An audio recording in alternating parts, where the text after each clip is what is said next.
பொறுமை ரொம்ப முக்கியம். ஆதவர்ஜுனா அவசரப்பட்டு விட்டார் என்று திருமாவளவன் அவர்கள் பேசியுள்ளார். திமுக ஆட்சியை விமர்சித்தால் 6 மாதங்கள் இடைநீக்கம் செய்யப்பட்ட விடுதலை சிறுத்தைகள் கட்சியினுடைய துணை பொதுச் செயலாளர் ஆதவர்ஜுனா கட்சியிலிருந்து விலகுவதாக அறிவித்துள்ளார். தேவையற்ற விவாதங்களை தவிர்க்கவே இந்த முடிவை எடுத்ததாகவும் அவர் தெரிவித்துள்ளார். தமிழகத்தில் திமுக கூட்டணியோடு இணைந்து விடுதலை சிறுத்தைகள் கட்சி தேர்தலை எதிர்கொண்டு வருகிறது. அந்த வகையில் 2026ஆம் ஆண்டும் கூட்டணி தொடரும் என எதிர்பார்க்கப்பட்டும் வருகிறது.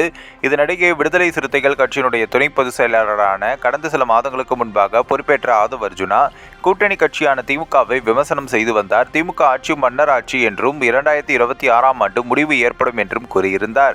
இந்த பேச்சுக்கு திமுகவில் கடும் எதிர்ப்பு உருவான நிலையில் கூட்டணி தொடருமா என்ற கேள்வியும் எழுந்தது. இதனிடையே திமுகவை விமர்சித்த விடுதலை சிறுத்தைகள் கட்சியினுடைய துணை பொதுச் செயலாளர் ஆதவர்ஜுனா 6 மாதம் காலம் சஸ்பெண்ட் செய்து திருமாவளவன் உத்தரவிட்டிருந்தார். கடந்த சில தினங்களாக அமைதி காத்து வந்த ஆதவர்ஜுனா விடுதலை சிறுத்தைகள் கட்சியிலிருந்து நிரந்தரமாக விலகுவதாக அறிவித்துள்ளார். இது தொடர்பாக அவர் வெளியிட்டுள்ள அறிக்கையில், கட்சியிலிருந்து என்னை 6 மாதம் இடைநீக்கம் செய்யப்பட்டிருக்கும் நிலையில் இதுபோன்ற வீணான விவாதங்களுக்கு வழிவகுக்கக்கூடாது என்று எண்ணுகிறேன். இனிவரும் காலங்களில் புரட்சியாளர் அம்பேத்கர் கூறியதைப் போல அதிகாரத்தை நோக்கி கேள்வி எழுப்புங்கள் என்ற அடிப்படையில் சாதி ஒழிப்பு, சமூக நீதி, எளிய மக்களுக்கான அரசியல் உரிமைகள் என்ற நிலைப்பாட்டோடு மத பெரும்பான்மைவாதம், பெண்ணடித்தனம் மற்றும் மக்களை வஞ்சிக்கும் ஊழல் ஆகியவற்றை ஒழிக்கும் அரசியல் போராட்டங்களில் தங்களுடன் தொடர்ந்து பணியாகவே விரும்புகிறேன். எனவே என்னை பற்றிய தேவையற்ற விவாதங்கள் பொதுவெளியில் தொடராமல் இருக்க வேண்டும் என்ற நோக்கில் விடுதலை சிறுத்தைகள் கட்சியிலிருந்து முழுமையாக என்னை விடுவித்துக் கொள்வது என்று முடிவெடுத்துள்ளேன் என்றும் தெரிவித்துள்ளார். இதற்கு பதிலளித்த விடுதலை சிறுத்தைகள் கட்சியினுடைய தலைவர் திருமாவளவன், ஆதவர்ஜுனா நீக்க வேண்டும் என்ற நோக்கம் எங்களுக்கு இல்லை.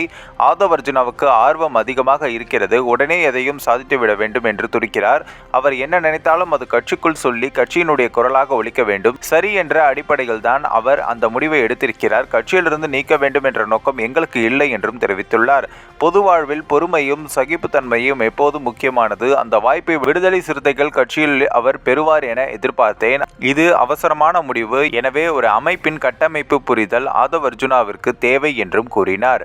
இந்த ஒரு வீடியோ குறித்து உங்களுடைய கருத்துக்களை நீங்க மறக்காம கமெண்ட்ஸ்ல சொல்லுங்க. நம்ம ஏஷியாநெட் நியூஸ் தமிழையும் தொடர்ந்து ஃபாலோ பண்ணுங்க.